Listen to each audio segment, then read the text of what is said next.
भाजपा के master stroke से कांग्रेस में खलबली। नमस्कार, स्वागत है आप सभी का दिव्य हिमाचल टीवी में। मैं हूं आपके साथ वंशिता शर्मा और पेश है आप सभी के लिए हिमाचल आज का मुद्दा। चुनावी साल में भाजपा के मास्टर स्ट्रोक से कांग्रेस में खलबली मच गई है। बीजेपी कोर ग्रुप की बैठक में प्रदेश भर की 68 सीटों पर पार्टी की हालत और नेताओं की टिकट पर चर्चा की गई। अब पार्टी ने रूठों को मनाने का फैसला लिया है। उधर कांग्रेस को घर में घेरने का प्लान भी तैयार है। अब क्या करेगी कांग्रेस और कैसे तोड़ पाएगी बीजेपी का चक्रव्यूह? हम पहाड़ी में इसी पर चर्चा कर रहे हैं राजेश शर्मा और ओंकार सिंह। भाजपा ने रोक दी सांसें जी, ये सेगमेंट है हमारा, चर्चा करेंगे इस पे। तो आप ये देखिए कि भाजपा मिशन रिपीट के लिए पूरी तरह से जुट गई है ओंकार जी। कल देर रात तक राजधानी शिमला में बीजेपी कोर ग्रुप की बैठक होती रही, क्या जानकारी है? बिल्कुल राजेश जी, बहुत बड़ी बैठक हुई है और आप जानते हैं, हमारे दर्शक जानते हैं कि भाजपा जो है वो कड़े और बड़े फैसले लेने के लिए बिल्कुल उसके लिए जानी जाती है जी। और हिमाचल में भी चुनाव से पहले ऐसे फैसलों पर मंथन जारी है। कल कोर ग्रुप की जो बैठक हुई है, उस बैठक में आप देखेंगे कि सभी 68 विधानसभा क्षेत्रों पे एक एक विधानसभा क्षेत्र पे अलग से चर्चा की गई है। उसकी वर्तमान में क्या स्थिति है, उसके राजनीतिक समीकरण किस तरह से बन रहे हैं, कौन व्यक्ति क्या काम कर रहा है, कौन व्यक्ति क्या नहीं कर रहा है, किस व्यक्ति को क्या काम दिया जाएगा, बहुत लंबी चौड़ी चर्चा और बहुत विस्तृत में एक विचार मंथन वहां हुआ है। देखिए, इस बैठक में राजेश जी दो बिंदु जो प्रमुखता हमें नजर आते हैं, वो ये है कि भाजपा ने ये तय किया है कि संगठन में काम करने वाले व्यक्ति को चुनाव नहीं लड़ाया जाएगा। देखिए, बहुत गंभीर और बहुत कड़ा फैसला, अगर ये लागू हो जाता है तो बहुत कड़ा फैसला होगा। ठीक है, बिल्कुल। एक तो ये हुआ कि संगठन के व्यक्ति को जो है चुनाव नहीं लड़ाया जाएगा। दूसरा बड़ा फैसला है कि जितने भी रूठे हुए लोग हैं और जितने भी असंतुष्ट लोग हैं, असंतुष्ट मैं इसलिए कह रहा हूं कि हो सकता है वो आप में हो सकता है वो कांग्रेस में हो सकता है वो माकपा भाकपा में हो, कहीं भी हो, पहले अपने रूठे हुओं को मिलाना है और दूसरा जो असंतुष्ट हैं उनको अपनी पार्टी में जोड़ना है। बिल्कुल। तो ये जोड़ने की और मनाने की जो रणनीति है, ये दो प्रमुख बिंदु जो हैं, इससे भाजपा ने एक बहुत कड़ा संदेश दिया है। और इस संदेश के पीछे आप ये देखिए कि जिस तरह से ये कहा गया है कि मिशन रिपीट, संदेश के पीछे मिशन रिपीट, रिवाज बदलना है पार्टी ने। आपने रूठों को मनाने की ओंकार जी बात की। पिछले कल अगर हम देखते हैं तो 4 ऐसे भाजपा के रूठे हुए थे या असंतुष्ट थे जो चले गए थे पार्टी से, भाजपा ने बना लिया, पार्टी में उनको शामिल कर लिया, घर वापसी उनकी हो गई है। अब कौन कौन से ऐसे चेहरे हैं जिनको बीजेपी मनाने जा रही है, जो भाजपा से आपको ऐसा लग रहा है कि रूठे हुए हैं?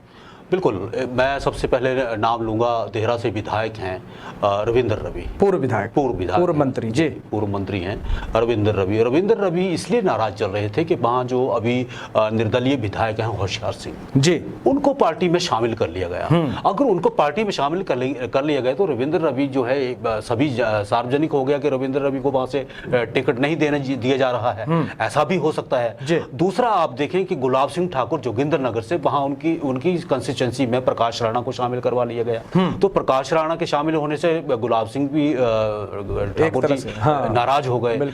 अब ये दोनों दिग्गज नेता हैं। अब इनकी मनौती के लिए, इनको मनाने के लिए ये तय हुआ है कि ऐसे देखिए, जब कोर ग्रुप की बैठक चल रही थी तो पूर्व मुख्यमंत्री प्रेम कुमार धूमल ने वहां हस्तक्षेप किया है और बाकायदा एक अपने पूरे दमखम के साथ बात कही है कि इन दो लोगों को अगर हम मना लेते हैं तो बहुत बड़ा मतदाता का एक समूह जो है वो हमारे साथ चल सकता है और आने वाले विधानसभा में जो है चुनौतियां कम हो सकती हैं।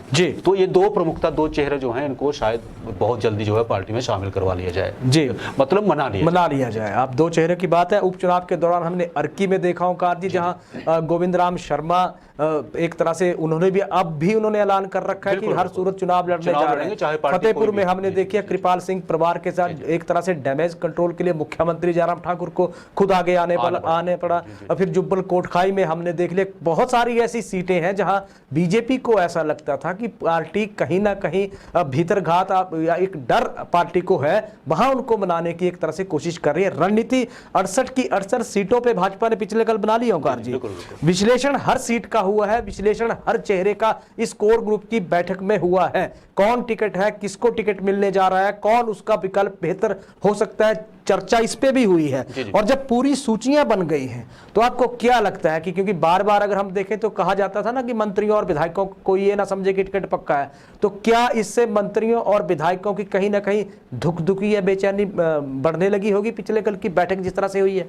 राजेश जी, धुक-धुकी बढ़ेगी और बहुत बढ़ेगी, क्योंकि भाजपा जिस आक्रामक तरीके से काम कर रही है वो जो है उनके पार्टी के भीतर के लोगों को भी समझ नहीं आ रहा है। देखिए, कोर ग्रुप का मतलब होता है उसमें 4-6 लोग ही शामिल होते हैं और उनका जो निर्णय हो जाता है वो अंतिम निर्णय होता है। बिल्कुल। और भाजपा आक्रामक तरीके से चुनाव लड़ते हुए इस बार विनेबिलिटी को ध्यान में रख रही है। जीतना है, हर हाल में जीतना है, नारा दे दिया है, मिशन रिपीट होगा, रिवाज बदलेगा।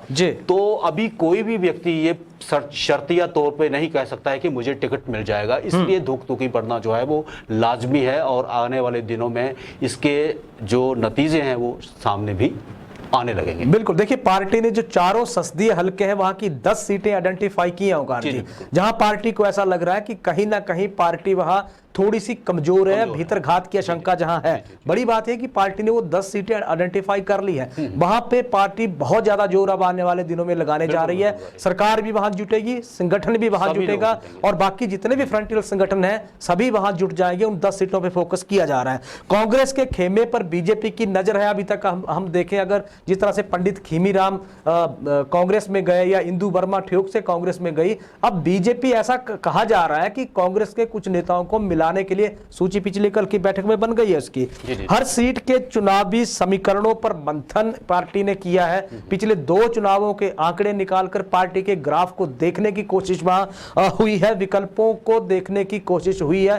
बेहतर विकल्प कौन हो सकता है उस पर चर्चा इस बैठक में हुई है। रूठों को कैसे मनाया जाएगा ये आपने बता दिया ओंकार जी, बहुत लंबी फेहरिस्त इसमें है। जोगिंदरनगर का जिक्र आपने कर दिया, देहरा का जिक्र आपने कर दिया, ज्वालामुखी से कुछ आवाजें उठ रही हैं, फतेहपुर में आवाजें उठी हैं, कुल्लू सदर है, अर्की इसमें है, बहुत सारी ऐसी सीटें हैं। लेकिन बड़ी बात है कि बीजेपी का संगठन जिस तरह से जुटा हुआ है वो एक तरह से काबिले तारीफ है। पार्टी को अपनी हर एक हरकत का या हर कमजोरी का या हर ताकत का पता है, ये बहुत बड़ी बात है। पंडित खीमीराम और अगर इंदु वर्मा को अगर हम कहें तो इनको कांग्रेस में ले जाने का श्रेय एक शख्स को जाता है ओंकार जी, और कांग्रेस के जो पूर्व मंत्री हैं सुधीर शर्मा।